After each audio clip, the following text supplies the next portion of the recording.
Hey guys, welcome. I'm excited today.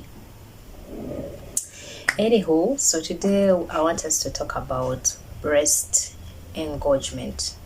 Yes. So with breast engorgement, basically what happens is swollen breasts, tender breasts, or even hardening of your breast. You touch your breast and you feel like it's really hard, like there's something hiding there.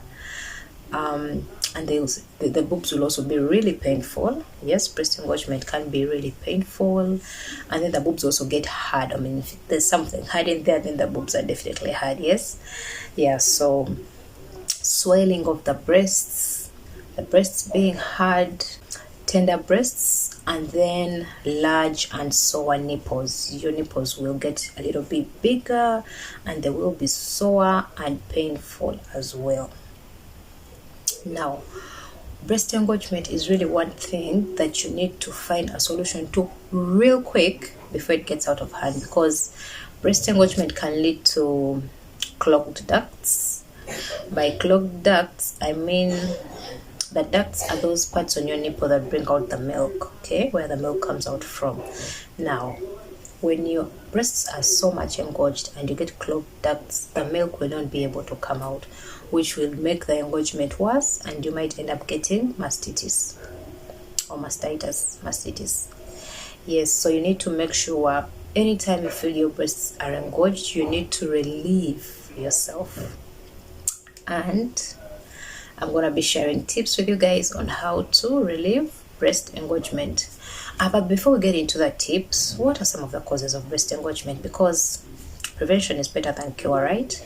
Yes, so let's first look at some of the causes, some of the things that can actually lead to breast engorgement, and then I'll give you the tips, because you could avoid it and not even have to deal with it at all. But it usually happens within the first weeks after giving birth, usually within the very first week and the second week. It doesn't usually go past that, though it happens sometimes, like maybe you're not with your baby for a full day. Yes, you could get breast engorgement, but it happens so much within the first week of birth, like after giving birth, the first and the second week. So some of the causes of this is your baby not taking out enough milk, because what happens is at this time your baby is just starting to feed and they're not taking in a lot, and their stomach is also still really small, so they take in very little, and yet your breasts are working hard to make sure that they produce enough milk for your little one. So sometimes your baby is taking little and you end up having a lot left in your breasts, and then you'll feel that breast engorgement, the hardness and the pain, okay, and the swelling of the breasts. So that's one of the reasons. Now, two, the baby not having a good latch. A good latch is just the way your baby is suckling on the breasts. So sometimes if your baby is probably struggling with how to get the nipple in their mouth, the right way of suckling, which is what they call a latch. So if your baby is not having a good latch, that will also definitely affect how much milk they take in, and then you'll end up having engorged breasts. Of course, the other reason could be increase in your milk supply. Yes, which is, the same thing almost. So if your milk supply has increased somehow, maybe you've been taking things to help you increase your milk supply, and now your milk supply has shot up and your baby can't take as much, then you'll have engorged breasts. So you probably need to pump out the milk and save it, and relieve yourself. So guys, the other reason as to why you could get breast engorgement could be because of a decrease in your feeding patterns. When your baby wakes up, you feed them, then maybe they play, then you feed them again, then they rest, and you feed them again. So you have a pattern, you have a way, like how you keep feeding your baby. Now, in a situation whereby it so happens that there is a change in those feeding patterns, you're definitely going to have more milk in your boobs, and then you get breast engorgement. For example, if you change your feeding schedule, your baby's feeding schedule, maybe you've been a stay-at-home mom and now you've got a job and you're going to work, Now you're spending the whole day at work and probably only feeding in the night. So during the day, you'll find yourself getting the breast engorgement because, I mean, your breasts are ready to feed, but there's no baby to feed.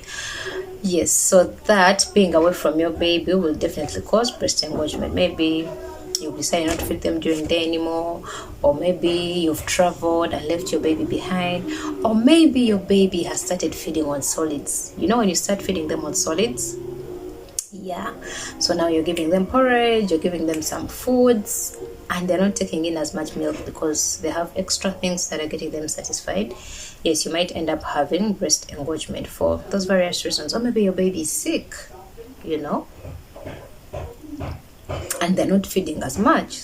So basically, breast milk engorgement comes with low outtake of the breast milk and high supply of the breast milk. Yes, now let's get into how to solve the breast engorgement. Now, of course, the number one solution to breast engorgement is definitely feeding your baby often, as much as you can. Now, if you're breastfeeding directly, then you're going to have to breastfeed frequently, like every hour or every 2 hours. And if you're pumping exclusively, then that means you're going to do power pumping, which involves pumping every 2 hours or every 1 hour. So when you keep doing this, then you're getting the milk out and your breasts will be relieved from the breast engorgement. So yes, since the problem is having a lot of milk, make sure you take out the milk through pumping or feeding your baby frequently. The other thing you could do is also use a warm compression to aid the milk flow. Okay, so of course you're having a lot of milk in the breasts and you need it out. So what you can do is help yourself have more of it out, and by using a warm compression, it helps you have more of the milk out. By a warm compression, I mean get a warm cloth, get a cloth, dip it in warm water, and then use it to massage your chest and your breasts, and that will give you more milk flow. So you'll have more milk coming out because of that warm compression. Okay, and with that you'll feel relieved from the breast engorgement. And then of course, close to the warm compression is hand expression. I do have a video on hand expression, so please, you can go ahead and watch that video and see how best to do hand expression. And if you haven't subscribed, please also go ahead and subscribe. I would really love that. Thank you. Yes, so I was talking of hand expression. Now, hand expression also helps relieve. Actually, this works best if you're away from your baby, and it helps you relieve the breast engorgement. So let's say you're at work and your baby is home and you feel your breast engorged. You can, yes, go ahead and do what they call hand expression to relieve your breasts. Or if you're at wherever you are away from your child, yes, hand expression can help you relieve yourself because it will get the milk out, which is what you need to feel relief. And then the other thing you could do, if you're feeling pain,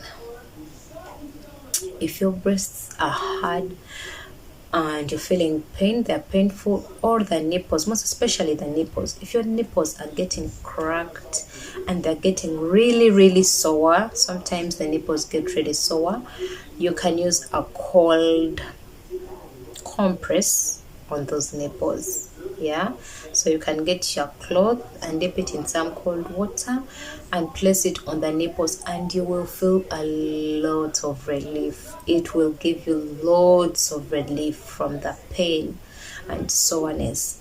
So yes, if you are feeling really sore on the breast, maybe the breasts are painful or the nipples are painful, do use a cold compression, but that is after you get the milk out. Okay, it should be after you get the milk out. So maybe you've used the warm compression first and then you've hand expressed the milk out, or you've fed your child, or you've pumped but you still feel that soreness, then you can use a cold cloth to, you know, relieve the soreness. The other trick you could use is making sure you empty each breast before you turn to the other, because remember we said that this breast engorgement comes from not taking out enough milk from your breast. So the other thing you could do is make sure that you feed your baby to the fullest with one breast, like you really empty the breast before you switch to the next breast. So that means this breast will be really relieved and it won't be getting engorged. And then you switch to the next breast the next time you're feeding your baby, and that also gets really engaged. If you need help with how to figure out which breast am I feeding next, is it this or the other, you can use a bracelet. You can have a bracelet on your hand, use a rubber band or a bracelet or your hairband, and put it on the hand that you're feeding your baby. Okay, so when that breast is emptied, then you know the next time I'm feeding my baby on my free hand. So you feed them, as you're feeding that hand, you'll still put the bracelet or hairband on that very hand. So that helps you know which breast you're feeding them next, and then you can empty all the breasts and you won't be getting engorgement in any of your breasts. And then the other thing you could do is avoid dummies and pacifiers. You know dummies? The pacifiers, yes. So you could do avoid pacifiers and bottle feeding, most especially if you do have a lot of milk, yes, and you're home and you can feed your child. Then why give them a pacifier to soothe them? Just feed them, okay? Yeah, just breastfeed your baby, let them get that milk out. So but because what happens is when you give baby a pacifier, they'll get comfortable, they'll be with it, they'll sleep with it, they'll just keep licking it, they won't even mind sometimes getting the breast milk. So avoid using those things, avoid bottle feeding, so that you have them take all the milk out and so you don't get engorged. And then the last thing I could share would be sometimes you get breast engorgement because you're in the process of weaning your baby, or maybe you want to stop them from breastfeeding, and so while you're trying to refuse, this is now complete refusal, you're choosing to not give them the breast milk because you want to stop breastfeeding them. What I would advise you to do is to take it slow. Yeah, take it slow, take them slow. So don't just wake up in the morning and say, from today onwards I'm not feeding my baby again. You're going to get a lot of breast engorgement and a lot of pain. So take it slow. If you've been feeding your baby maybe like 6 to 8 times a day, start reducing those times to about 3-4 times. Then from 3 times you reduce to about 2 times a day. So you take your body slowly so that it also reduces the milk it's producing slowly, and it doesn't affect you a lot. And when it comes to the point of where you've completely now stopped to breastfeed them, from 4 times to 3 times a day to 2 times to complete stopping. When you get to that point of complete stopping, you can use cabbage leaves to relieve the engorgement. Don't use cabbage leaves if you're still breastfeeding. Yeah, don't use them when you're still breastfeeding. This is something you should use when you're now done breastfeeding and you need to relieve your breasts.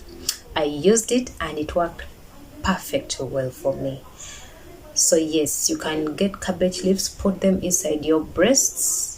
You can wear them inside your bra, and they help with, I don't know how it works, but it works like magic. So they relieve the breast, they relieve the breast engorgement, even the pain. There's a way they help you do away with the pain, and you'll be good to go.